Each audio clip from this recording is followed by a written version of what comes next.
thank you for being here today for our press conference on what I describe as the most important issue that's getting the least amount of attention relative to its importance in our country. And like many other issues, we're going to be deciding on November 5 what kind of a country we're going to be, and it applies to this issue as well. President Trump had withdrawn the U.S. from the WHO, and of course the Biden administration, like every other disastrous decision they made, reversed those policies when the Biden-Harris administration got in charge. Well, later this week, the UN is going to hold a, quote, summit for the future. And they're going to produce, this is right from their website, an intergovernmentally negotiated, action-oriented pact for the future with a chapter on transforming global governance. Ascending beyond the powers being sought by its subordinate agency, the WHO, the UN is seeking even broader and more powerful authority, as you will hear a lot about today. The Biden-Harris administration apparently intends to fully support the surrender and compliance of the U.S. to the UN in these endeavors.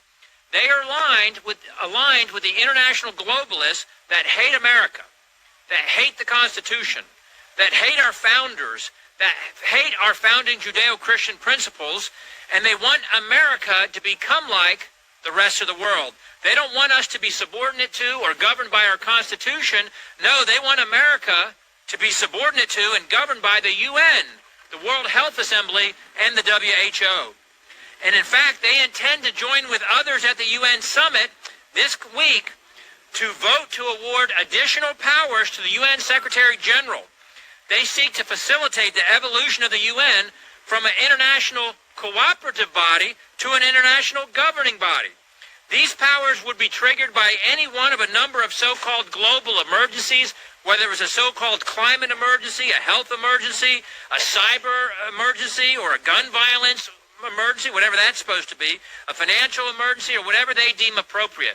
And the Biden-Harris administration is in full agreement with the UN and the WHO on efforts to place us under their authority and to require such things as their international health regulations, including the surveillance of U.S. citizens, the censoring of dissenting views, and much more.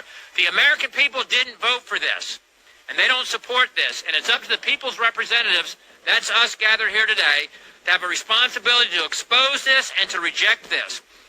The U.S. should defund the WHO again. We should withdraw from the WHO. Any agreements with the WHO or the UN should require Senate approval or disapproval. And a bipartisan House majority voted to require Senate approval just last week with Tom Tiffany's bill on the House floor. So I'm proud to be joined here by my House colleagues and others who are appropriately concerned and educated, informed, and leading on this issue. Again, this is the most important issue that's getting the least amount of attention relative to its importance and its impact on our country and on the American people. And with that, I yield to the gentleman from South Carolina, Ralph Norman. Thank you, Congressman Good. I want to thank Frank Gaffney, Tony Perkins, all my colleagues for taking a lead role in this. As Congressman Good said, this is probably, other than our financial crisis this country's in, the most important issue to call attention to. The Summit of the Future will happen on September 22nd, 23rd.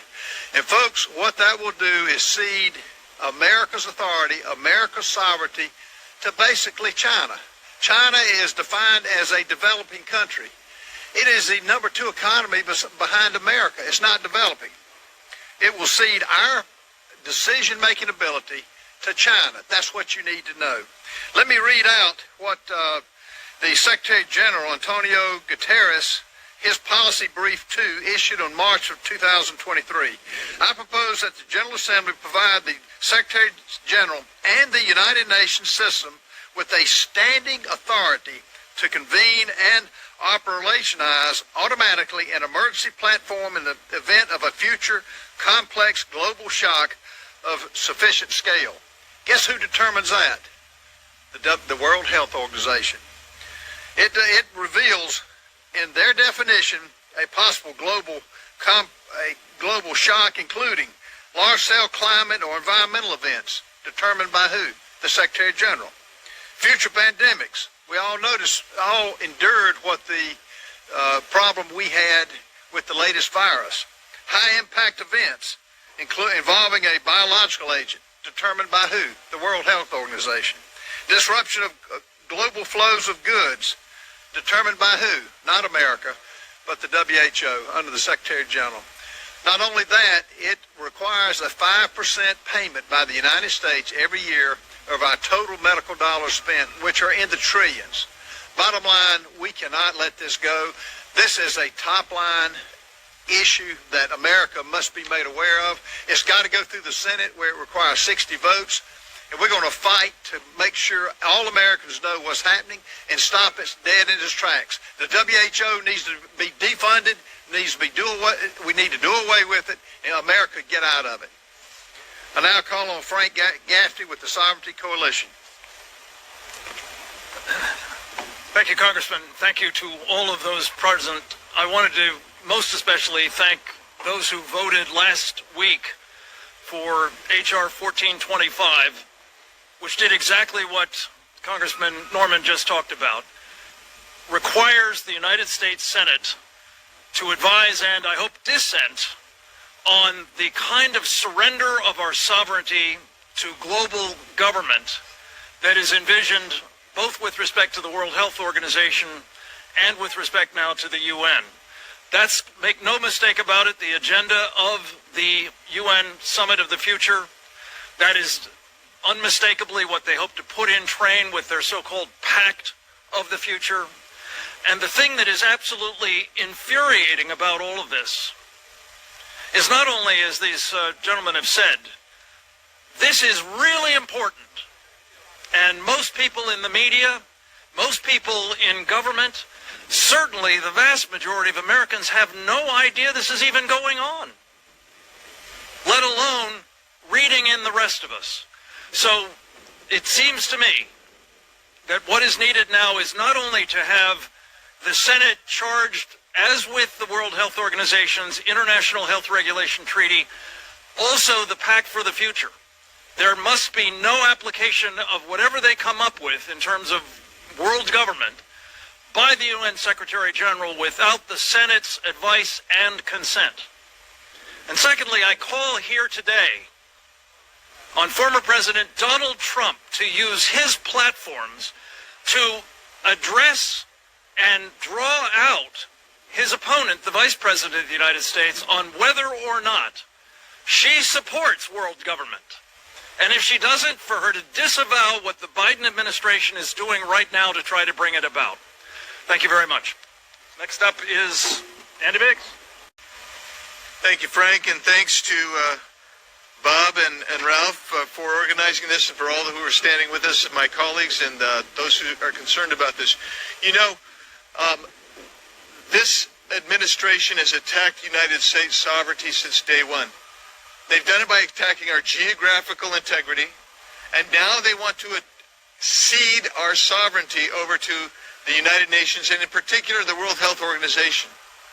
It's important to understand that how critical it is that we let the American people know how dangerous this administration is and their policies are. So, when we think about it, $850 million, that's our annual assessment today to the World Health Organization. But we consistently pay more than our assessment. Why is that?